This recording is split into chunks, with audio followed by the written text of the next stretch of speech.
The great hall of Zerion Prime shook as another wave of toxic wind hit the building. The air outside was thick with poison that could kill most living things in seconds. The ground was hot enough to melt metal, and strange crystal creatures hunted in packs across the burning landscape. Inside the hall, 5 alien species sat around a massive table made from black stone. They were the rulers of the deadliest worlds in the galaxy. Only the strongest and most dangerous creatures could survive on their home planets. They called themselves the Deathworld Council. Vextal was the leader of the group. He came from a world where volcanoes never stopped erupting. His skin was thick like rock and could handle extreme heat. His red eyes glowed as he looked at the others around the table. To his right sat Zerawind from the storm world of Zephyria. Her people lived on floating rocks in the sky while endless hurricanes raged below. She had wings that could cut through metal and could fly in winds that would tear apart most ships. Across from her was Noxshade from the dark world of Nocturne. His planet never saw sunlight, and acid rain fell from the sky every day. His black skin could resist the strongest acids, and his people hunted in complete darkness. Next to him sat Dunewalker from the desert world of Hegemony.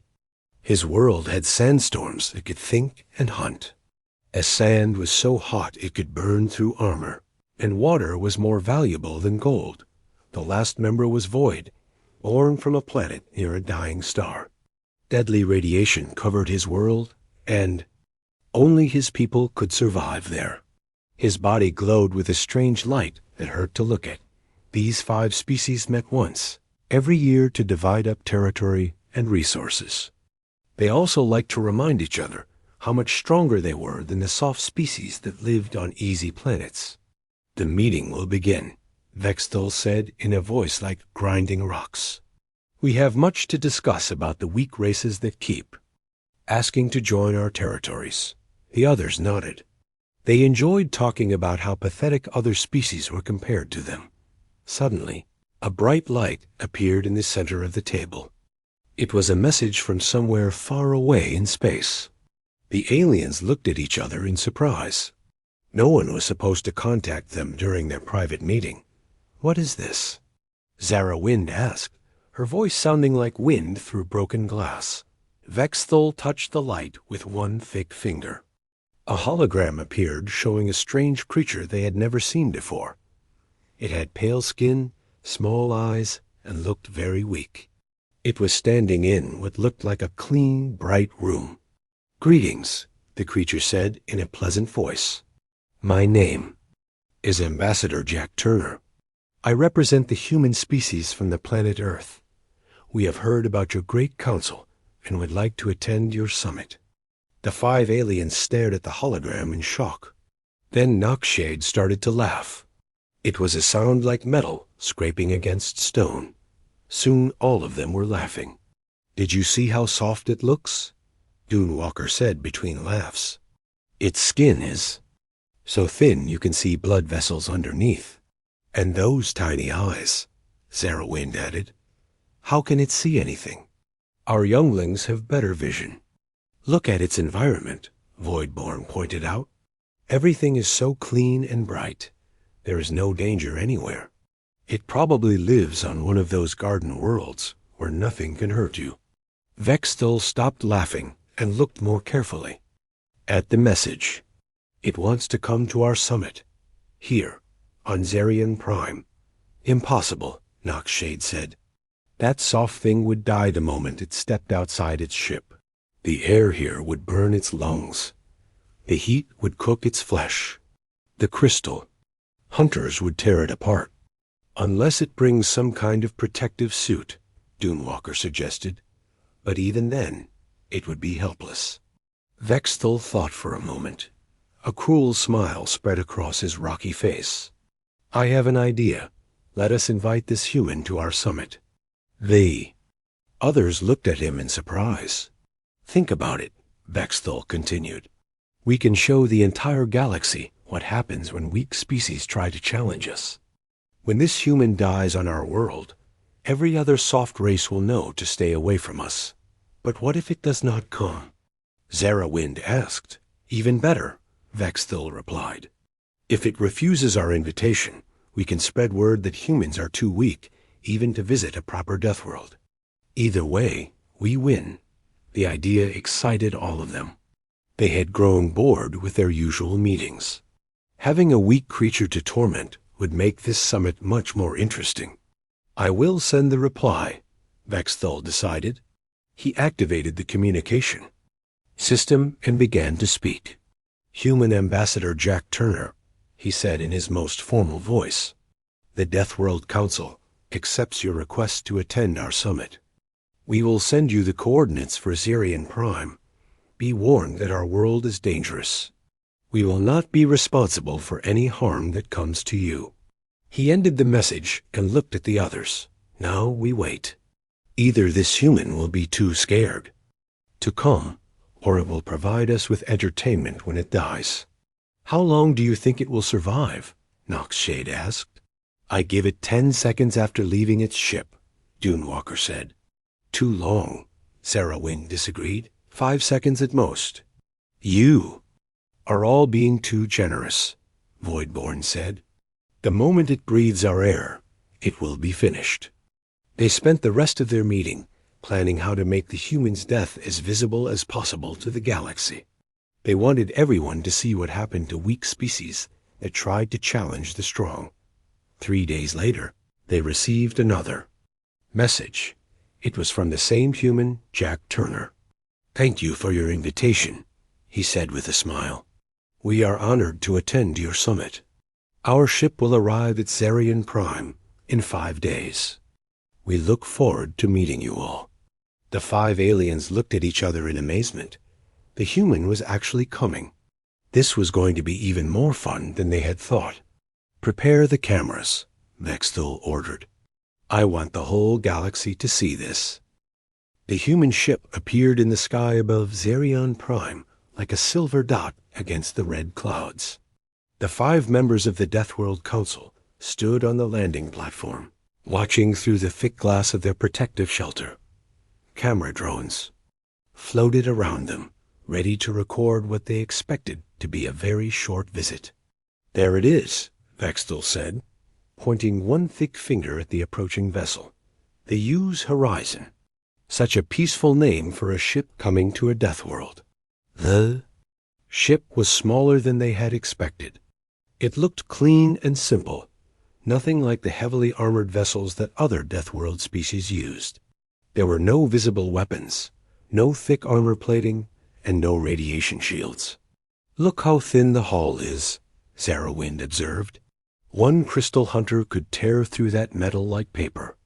The engines are so quiet, Noxshade added. How do they generate enough power to escape from dangerous situations? The ship landed gently on the platform. Steam rose from the metal as it touched the burning ground. The aliens waited for this humans to spend time putting on protective gear, but the ship's door opened almost immediately. 5 figures stepped out into the poisonous air of Zerion Prime. They wore simple gray uniforms and carried basic equipment. The aliens expected to see them fall over immediately, choking on the toxic atmosphere. Instead, the humans looked around with interest. One of them, a tall man with brown hair, removed his helmet completely. He breathed in the poisonous air and coughed slightly. Smells like home, he said to his companions. Remember that summer when the chemical plant had that leak in Detroit? This is almost exactly the same. The aliens stared in shock. The human was breathing their air without protection and was still alive. Impossible, Dunewalker whispered. No soft species can survive in our atmosphere. The human who had spoken walked toward their shelter. He was smiling and seemed completely comfortable. Behind him, the other humans were unpacking equipment and setting up some kind of camp. Greetings, the man said when he reached the shelter. I am Ambassador Jack Turner. Thank you for inviting us to your summit. Vexthul was so surprised he forgot to activate the communication system. He just stared at the human through the glass. Is everything all right? Jack asked. You look surprised. You are breathing our air, Vexthal finally managed to say. Yes, it is a bit thick, Jack replied, but not too bad. We have similar conditions in some of our industrial cities. The sulfur content is actually lower than I expected. One of the other humans, a woman with red hair, approached the shelter. She was carrying some kind of scanning device and looked excited. Jack, you need to see this, she said. The atmospheric composition here is fascinating. It is almost identical to what we find near underwater volcanic vents on Earth. Really? Jack said with interest. Dr. Kevin Ross, meet the Deathworld Council. Council members, this is our chief scientist. Dr. Ross waved at the aliens through the glass. This is amazing.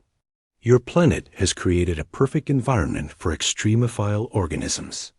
On Earth, we have bacteria that would love these conditions. Bacteria? Zarawind asked weakly. Tiny life forms, Dr. Ross explained. They live in the most dangerous places on our planet. Boiling water, acid pools, radioactive waste. Some of them actually eat poison for energy. Before the aliens could respond, the ground began to shake. In the distance, they could see a pack of crystal hunters approaching. These creatures were the size of large vehicles, with razor-sharp crystal spines and the ability to move incredibly fast. Oh no, Noxshade said. The crystal hunters had detected the new arrivals. The aliens expected the humans to panic or run back to their ship. Instead, a woman with short black hair stepped forward. She was wearing the same simple uniform as the others, but she carried what looked like a basic weapon. Commander Amy Stone, she said into a communication device. We have local wildlife approaching. Looks like some kind of predator. Pete, Maria, defensive positions. 2 more humans moved quickly to join her. They worked together like they had done this many times before. Their movements were smooth and calm, showing no fear at all. The crystal hunters reached the landing platform and immediately attacked. They moved like lightning, their crystal spines flashing in the red light. The aliens were sure they were about to watch 5 humans die horribly. Instead, Commander Stone and her team fought back with shocking skill. They moved between the crystal hunters like they were dancing, avoiding the deadly spines and striking back at weak points the aliens had never noticed. How do they know where to hit? Dune Walker asked in amazement. They are reading the crystal formation patterns, Dr. Ross called out cheerfully. He was still scanning the area, apparently unconcerned by the battle happening around him. Similar to the crystal creatures we have in the deep ocean trenches on Earth. Within minutes, the crystal hunters were defeated. The humans regrouped and began examining the fallen creatures with scientific interest. Fascinating, Dr. Ross said, kneeling beside one of the crystal hunters. The internal structure is almost identical to our deep-sea glass sponges. They probably filter nutrients from the atmosphere. Are you studying them? Vexthal asked, his voice shaking slightly. Of course, Dr. Ross replied. Every planet has unique life forms. This is why we wanted to attend your summit. We are always eager to learn about new species. The 5th human, a man with dark skin and grease-stained hands, approached the shelter. He was carrying some kind of tool and looking at the building with professional interest. Nice construction, he said. The thermal regulation system is pretty good. I am Pete Collins, by the way. Engineer, I notice you are using a triple layer atmosphere filter. We use something similar in our underwater mining operations. Underwater mining? Voidborn asked faintly. Sure, Pete said. We have facilities on the ocean floor where the pressure would crush most materials. The toxic gas here is actually easier to filter than some of the stuff we deal with down there. The last human, a woman with long brown hair, joined the group. She was holding a device that seemed to be translating their conversation. I am Maria Santos, communications specialist, she said. I have been analyzing your language patterns. Very interesting. The tonal structure suggests you evolved in a high-pressure environment with lots of background noise. Background noise? Zerawind repeated. You know, explosions, storms, that kind of thing, Maria explained. We have similar speech patterns in people who grew up near active volcanoes or in industrial areas. Jack Turner looked at the aliens with a friendly smile. Well, shall we begin the summit? We brought some gifts from Earth to share. Nothing fancy, just some coffee and a few bottles of bourbon. Coffee? Noxshade asked. A hot drink made from beans, Jack explained. Very popular on Earth. And bourbon is an alcoholic beverage. We thought you might enjoy trying something from our world. The aliens looked at each other in growing confusion. These humans were not at all what they had expected. They were not weak or helpless. They seemed to treat Zerion Prime like it was just another place to visit. Perhaps we should go inside, Vexthal said slowly. The summit hall is prepared.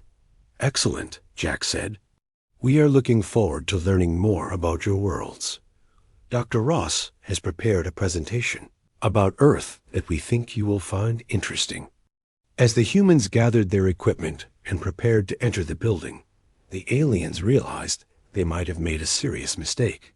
These creatures were not the soft, weak beings they had expected. They were something else entirely. What have we done? Zerawind whispered to the others. I do not know, Vexthal replied, watching the humans walk calmly through the poisonous air. But I think we are about to find out. The summit hall was designed to impress visitors with the power of Deathworld species. The walls were covered with images of the 5 deadliest planets in the galaxy. The air was kept at a temperature that would be uncomfortable for most species. And the lighting was harsh and red. The 5 alien leaders sat in their special chairs, each one designed to show off their unique abilities. Vexthal's chair was made from volcanic rock that glowed with heat. Zerawind perched on a floating platform that swayed in artificial wind. Noxshade sat in complete darkness with only his glowing eyes visible. Doomwalker's chair was surrounded by swirling sand. Voidborn's seat pulsed with dangerous radiation. The humans sat in simple chairs that had been quickly brought in for them. They looked completely relaxed, as if they were at a friendly meeting instead of a gathering of the galaxy's most dangerous species. Welcome to the Deathworld Summit, Vexthal began, his voice echoing through the hall. We will now hear from each species about the deadly nature of their home worlds. This will help us understand why we are the strongest races in the galaxy. He gestured to Zerawind, who stood up gracefully. Her wings spread wide, and small lightning bolts danced between her fingers. I come from Zephyria, she said, her voice carrying the sound of howling wind. Our world has no solid ground. We live on floating rocks in the sky while hurricanes rage below us. The winds can reach speeds of over 500 kilometers per hour. The lightning storms can tear apart metal. Only the strongest can survive in our sky cities. The humans nodded politely. Dr. Ross made some notes on his device. Next, Noxshade stood up. The darkness around him seemed to grow deeper. My world is nocturne, he said in a voice like whispers in the night. We have never seen sunlight. Acid. Rain falls from the sky every day. The ground is covered with pools of liquid that can dissolve flesh in seconds. We hunt in complete darkness, using senses that other species do not possess. Again, the humans listened with interest. Jack Turner smiled and nodded. Dune single quotes Walker rose from his chair, sand swirling around him like a small tornado. Hegemony is a desert world where the sand itself is alive, he declared. The sandstorms can think and hunt. They chase down prey across the burning desert. The temperature during the day can melt steel. Water is so rare that wars are fought over single drops. The humans continued to look impressed, but not frightened. Voidborn stood up last. The radiation around him made the air shimmer with dangerous energy. "My world orbits a dying star," he said, his voice crackling with power. "The radiation levels would kill most species instantly. The ground glows with toxic elements. Even our buildings are made from materials that would poison other races just by touching them." Finally, Vexthul stood up. The heat from his body made the air around him wavy. "And I come from Korthik, where volcanoes never stop erupting. The ground is molten rock. The air is filled with poisonous gases. Lava flows like rivers across our continents.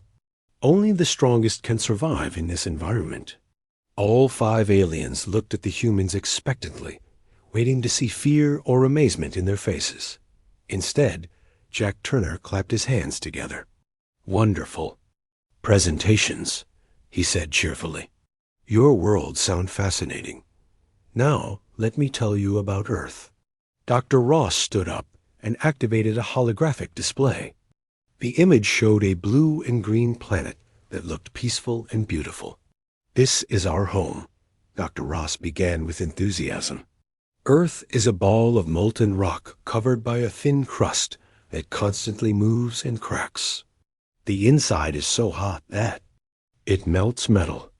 The aliens looked at each other in confusion. The planet looked nothing like a Deathworld.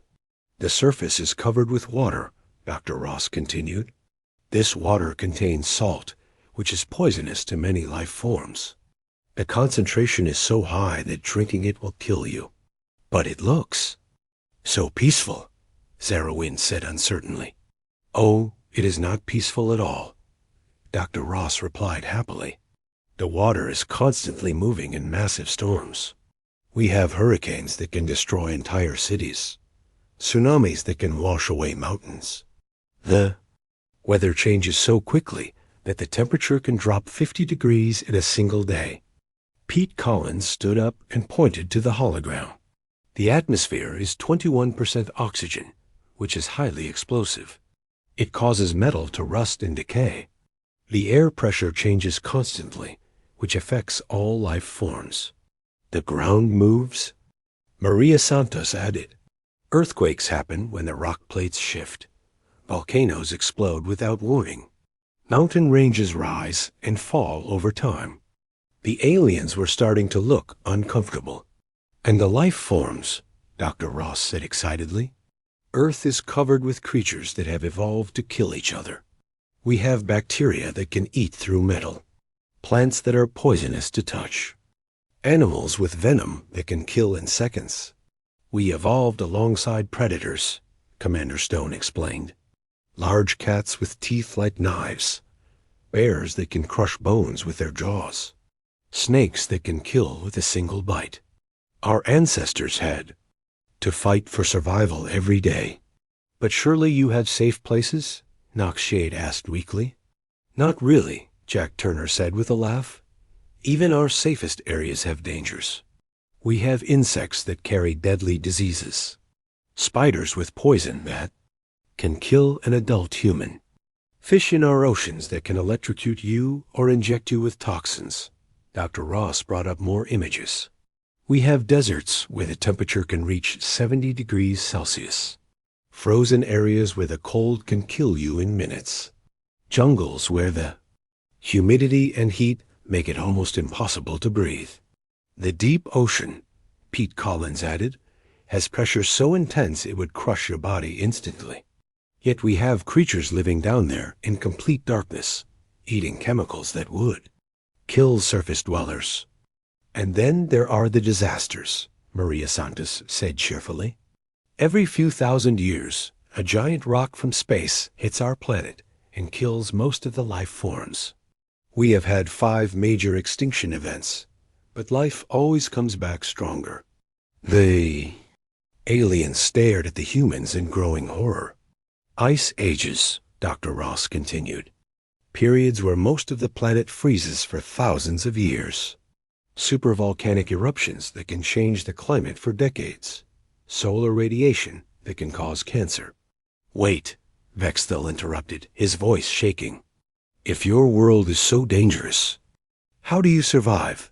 We adapt, Jack Turner said simply. Humans can live in almost any environment. We have settlements in deserts, on mountains, in frozen wastelands, and near active volcanoes. We have learned to eat things that are poisonous to other species. Speaking of which, Maria Santos said, pulling out a bottle, we brought some earth beverages to share.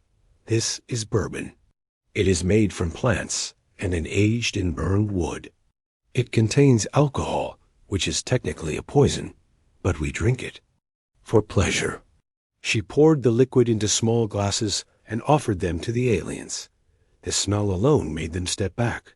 And this is coffee, Dr. Ross said, holding up a steaming cup. It is made from beans that contain caffeine, which is toxic to many species. We drink it every morning to help us wake up. The aliens looked at each other in panic. These humans were not from a garden world. They were from a nightmare planet that made their own death worlds look comfortable. How many of you are there? Dune Walker asked fearfully. About 8 billion, Jack Turner replied casually. We have spread across most of our planet, even the dangerous parts. 8 billion, Voidborn repeated in a whisper. 8 billion. Beings that evolved on a super death world. The humans seemed completely unaware of the terror they were causing. They continued to smile and share information about their incredibly dangerous home planet, as if it were the most normal thing in the galaxy. The aliens realized they had made a terrible mistake. They had not invited a weak species to mock. They had invited the most dangerous creatures in the galaxy to their summit. And the humans seemed to think they were all friends now. After the presentations, the 5 alien leaders held a quick private meeting in a side room. They spoke in hushed, terrified voices. We need to test them, Vexthel said, his rocky skin actually sweating. Maybe they are lying about their world. Maybe they are just trying to seem tough. How do we test them? Zara Wind asked, her wings trembling. The traditional challenges, Nox Shade suggested. We use them to prove that Deathworld species are superior. If these humans fail, we will know they are weak. And if they succeed? Dune Walker asked. Then we will know for sure that we have made a terrible mistake. Voidborn replied. They returned to the main hall where the humans were examining the decorations with interest. Dr. Ross was taking readings from the volcanic rock walls, and Pete Collins was studying the environmental control systems. Honored guests, Vexthel announced, trying to sound confident. We have a tradition at our summit. All attendees must complete certain challenges to prove they belong among Deathworld species. Challenges? Jack Turner asked with interest. That sounds fun. What kind of challenges? Survival tests, Sarah Wind explained. Each challenge is designed to test your ability to survive in extreme conditions. We love extreme conditions, Commander Stone said with a grin. This should be interesting. The first challenge took place in a sealed chamber filled with poisonous gas. The gas was a mixture of toxins from all 5 death worlds. It could kill most life forms in minutes. You must survive in this chamber for 1 hour, Vexthel explained. We will monitor you from outside. The aliens expected the humans to ask for protective equipment or to refuse the challenge entirely. Instead, the 5 humans walked into the chamber without any protection at all. Smells like a chemical factory, Pete Collins said, sniffing the air. Lots of sulfur compounds, some nitrogen oxide. Pretty standard industrial stuff. A concentration is actually quite low, Dr. Ross observed. On Earth, we have natural gas seeps that are more dangerous than this. The humans spent the hour discussing various topics while the aliens watched in amazement. Jack Turner used the time to outline his diplomatic proposals. Maria Santos analyzed the gas composition. Commander Stone did some light exercises. "This is impossible," Nox Shade whispered. "That gas should have killed them immediately." "Maybe they have some kind of hidden protection," Dunewalker suggested hopefully. The second challenge was a combat simulation. Holographic enemies appeared, representing the most dangerous predators from each Deathworld. The aliens expected the humans to be torn apart. Instead, Commander Stone and her team treated it like a training exercise. They moved with practiced efficiency, identifying weak points and coordinating their attacks perfectly. "Target the joint connections on the Korthic fire lizard," Stone called out. "Dr. Ross, what do you know about Zephyrian storm eagles?" "They are similar to our peregrine falcons," Dr. Ross replied, while dodging a holographic attack. "They dive at high speed, so you need to time your counterattack perfectly." "Got it," Stone said, and immediately demonstrated the technique. The humans defeated every holographic predator with ease. They even seemed to enjoy the challenge. "That was fun," Pete Collins said when the simulation ended. "The physics on those storm eagles was really well done. Very realistic. You have storm eagles on your world?" Zarawind asked weakly. "We call them birds," Maria Santos explained. "Some of them are quite large. We have eagles that can carry off small animals, hawks that can dive at over 300 kilometers per hour. The third challenge involved consuming poisonous substances from each Deathworld. The aliens prepared small samples of toxins that would be deadly to most species. "You must drink one sample from each world," Vexthil explained. "This will test your body's ability to process dangerous substances." The humans looked at the samples with interest. "What is this one?" Dr. Ross asked, holding up a glowing green. "Liquid, Korthic volcano acid," Vexthil replied. "It can dissolve metal." "Interesting," Dr. Ross said, and drank it without hesitation. "Tastes like citric acid with some mineral content.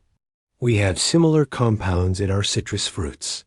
The aliens stared in horror as each human consumed the deadly toxins without any ill effects. "This nocturne poison has a nice bitter flavor," Maria Santos commented. "It reminds me of coffee, but with more complexity." "The Zephyrian storm essence is quite refreshing," Jack Turner added. "It has a clean, ozone-like taste." "Are you not feeling any effects?" Dunewalker asked desperately. "Well, the hegemony sand toxin is a bit spicy," Pete Collins said thoughtfully. "But nothing compared to the hot sauce we have back home." "Hot sauce?" Voidborn asked. "A liquid we put on food to make it more exciting," Commander Stone explained. "Some of it is made from plants that are actually toxic. We eat it because we enjoy the burning sensation." The final challenge was the most extreme. The aliens had created a chamber that simulated the worst conditions from all 5 Deathworlds simultaneously. Toxic air, extreme heat, acid rain, radiation, and crushing pressure all at once. "This is our ultimate test," Vexthil announced. "No being has ever survived in this chamber for more than a few minutes." "Sounds like Tuesday back home," Jack Turner said with a laugh. The humans entered the chamber and immediately began setting up a small camp. Pete Collins started making adjustments to the environmental controls, while the others continued their diplomatic discussions. "The pressure is quite comfortable," Dr. Ross observed. "About the same as we experience in our deep-sea research stations." "The temperature is perfect," Maria Santos added. "Like a nice sauna." Commander Stone began doing push-ups. "The gravity is a bit light, but the radiation levels are similar to what we get during solar flares." "Solar flares?" Nugshade asked through the communication system. "Our star occasionally sends out bursts of deadly radiation," Pete Collins explained while rewiring some equipment. "We just stay indoors when that happens." The humans spent 2 hours in the chamber, treating it like a comfortable living space. They even shared some of their Earth food with each other. "This is actually quite pleasant," Jack Turner said. "It Reminds me of the vacation I took to that active volcano in Hawaii. You vacation near active volcanoes? Vexthel asked, his voice barely a whisper. Of course, Jack replied. Volcanoes are beautiful. The lava flows are amazing to watch. We have hotels built right on the edge of volcanic craters. When the humans finally emerged from the chamber, they seemed completely refreshed. They had not only survived every challenge, but had actually enjoyed them. Thank you for those tests, Dr. Ross said enthusiastically. They were very educational. I learned a lot about the environmental conditions on your worlds. We should do this again sometime, Commander Stone added. It was good training. The aliens looked at each other in complete defeat. Every test had failed. The humans were not just surviving their challenges. They were treating them like entertainment. What are you? Dunewalker asked in a trembling voice. We are humans, Jack Turner replied simply. We come from Earth, and we are very happy to meet you all. The aliens realized that their traditional methods of proving superiority were useless. Against these creatures, nothing they could do would intimidate beings who had evolved on a planet that made their Deathworlds look like vacation resorts. Perhaps we should discuss the formal diplomatic arrangements, Jack Turner suggested cheerfully. We have several proposals that might interest you. The aliens nodded weakly. They were no longer in control of this summit. They were now dealing with the most dangerous species in the galaxy, and that species wanted to be their friends. Somehow, that was even more terrifying than if they had wanted to be enemies. The 5 alien leaders sat in emergency session in a secure room deep within the summit building. The humans had been invited to rest in guest quarters, which they had accepted with grateful smiles. Now the aliens could speak freely about their growing terror. We need to access the galactic database, Vexthel said, his rocky hands shaking. We need to learn everything we can about this Earth. Zara Wind activated the quantum communication system. Within moments, data began flowing across the screens. What they saw made their worst fears come true. Look at this, Noxshade said, pointing at the atmospheric readings. Their air contains 21% oxygen. That is enough to cause spontaneous combustion. The atmospheric pressure, Dunewalker read aloud, is considered high by galactic standards. Most species require pressure suits to survive there. And the gravity, Voidborn added, his voice filled with dread. It is nearly twice what most civilized worlds consider safe. But the worst discovery was yet to come. As they searched deeper into the database, they found the real reason why no species had ever contacted Earth before. It is marked as a quarantine zone, Vexthel whispered. The entire sector has been classified as too dangerous for exploration.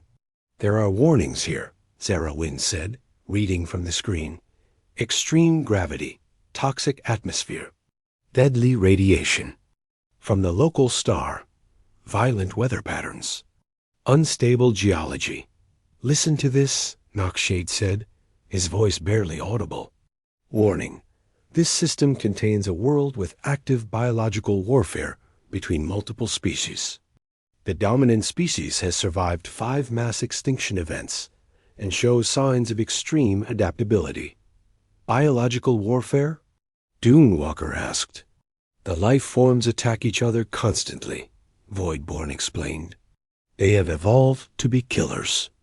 Every creature on that planet has developed ways to poison, crush, or dissolve other creatures. Pete Collins appeared in the doorway, making all 5 aliens jump in terror. Sorry to interrupt, he said cheerfully. I was wondering if you had any tools I could borrow. I noticed your atmospheric processors could use some improvements. Improvements? Vexthel squeaked. Sure, Pete said, walking into the room uninvited. The filtration system is good, but we have techniques from our deep mine operations that could make it 30% more efficient. He looked at the screens showing Earth's data and smiled. Oh, you are researching our planet. That is great. Did you know that Earth has over 8 million different species? Most of them are trying to kill each other or eat each other. It makes for a very exciting ecosystem. The aliens stared at him in horror. 8 million species of killers? Zarawind whispered double quotes. Well, not all of them are killers, Pete corrected. Some of them are just really good at surviving. Like bacteria that can live in boiling acid, or fish that can freeze solid and come back to life. Dr. Ross appeared behind Pete, carrying a datapad. Jack wants to know if you are ready to discuss the treaty terms, he said. Also, I have been analyzing your atmospheric data. Your planets are fascinating, but I think you might be interested in some of the extreme environments we have on Earth. He activated his datapad, showing images that made the aliens want to hide. This is the Mariana Trench, Dr. Ross said happily. The deepest part of our ocean. The pressure down there would crush your strongest materials. Yet we have creatures living there that have never seen sunlight. This is Mount Everest, he continued, showing another image. The air is so thin that most beings would suffocate. The temperature can kill you in minutes. Humans climb it for fun. For fun? Naqshade asked weakly. Oh yes, Dr. Ross replied. We love challenges. This is Death Valley, one of our deserts. The temperature reaches 54 degrees Celsius, and there is almost no water. People visit there on vacation. Death Valley? Dune Walker repeated. We have lots of places with names like that, Dr. Ross said. Hell's Kitchen, Devil's Tower, Skeleton. Coast. Humans tend to name dangerous places and then visit them. Commander Stone joined the group, looking relaxed and happy. Great workout facilities you have here, she said. That radiation chamber was perfect for strength training. The low-level exposure actually helps build muscle resistance. You exercised in the radiation chamber? Voidborn asked, in disbelief. Sure, Stone replied. It was like a mild tanning booth. We have much stronger radiation on Earth from our sun. People lie in it on purpose to change their skin color. Maria Santos appeared with Jack Turner, both carrying datapads and looking excited. We have wonderful news, Jack announced.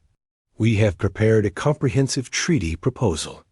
It includes trade agreements, cultural exchange programs, and mutual defense pacts. Mutual defense? Vextel asked nervously. Of course, Jack said. If anyone threatens your worlds, Earth will help protect you. We have extensive experience with planetary defense. What kind of experience? Zara Wind asked, though she was not sure she wanted to know. Well, we have survived asteroid impacts, supervolcano eruptions, ice ages, and massive solar flares, Maria explained. We have also had to defend against invasive species, deadly diseases, and natural disasters that could wipe out entire continents. We are very good at survival, Dr. Ross added, and we are always happy to help our friends. Friends? Naqshade repeated. Absolutely, Jack said with a warm smile. We consider you all friends now. In fact, we would love to invite you to visit Earth. The suggestion hit the aliens like a physical blow. Visit Earth? The quarantine world? The super death world that made their own planets look safe? That is very kind, Vextel managed to say, but we would not want to impose. No imposition at all, Dr. Ross said enthusiastically. We have prepared special environmental suits that should protect you from our atmosphere. They are based on the gear we use for deep-sea exploration and spacewalks. The gravity might take some getting used to, Pete added helpfully. But we have low-gravity areas in our space stations where you could adjust gradually. And the food, Maria said excitedly. We have prepared a selection of Earth cuisine that should be safe for alien biology. Mostly fruits and vegetables, though we did include some mild spices. Mild spices? Dune Walker asked. Nothing too extreme, Maria assured him. Just some basic pepper and garlic. We avoided the really hot stuff like ghost peppers or habaneros. The aliens had no idea what ghost peppers were, but the name alone terrified them. We should probably discuss the treaty terms first, Jack suggested. Then we can plan your visit to Earth. For the next several hours, the humans negotiated with skill and friendliness that was somehow more terrifying than any threat. They offered favorable trade deals, shared technology, and mutual protection agreements. Everything they proposed would benefit both sides. The aliens found themselves agreeing to terms they never would have accepted from anyone else. But they were too afraid to refuse. These creatures from the super Deathworld were being generous and kind, and the aliens did not want to make them angry. Excellent, Jack said when the negotiations were complete. I think this is the beginning of a wonderful friendship between our species. We should celebrate, Dr. Ross suggested. I brought some champagne from Earth. What is champagne? Void-born. Asked nervously. Alcohol with bubbles, Maria explained. The bubbles are made by bacteria that eat sugar and produce gas. It is perfectly safe for humans. The idea of drinking something made by bacteria horrified the aliens, but they were too scared to refuse Dot as the humans prepared their celebration. The 5 alien leaders realized the full extent of their mistake. They had invited the most dangerous species in the galaxy to their summit, and now they were allied with them. What do we do now? Zarawind whispered to the others. We smile and pretend everything is fine, Vexthil replied. We never want these creatures to see us as enemies. At least they seem friendly, Noxshade said hopefully. That is what makes them so terrifying, Dunewalker replied. Later, as the human ship prepared to leave Zerion Prime, the aliens stood on the landing platform to say goodbye. They waved and smiled, hiding their relief. Thank you for a wonderful summit, Jack Turner called out. We look forward to your visit to Earth next month. Next month? Vexthil squeaked.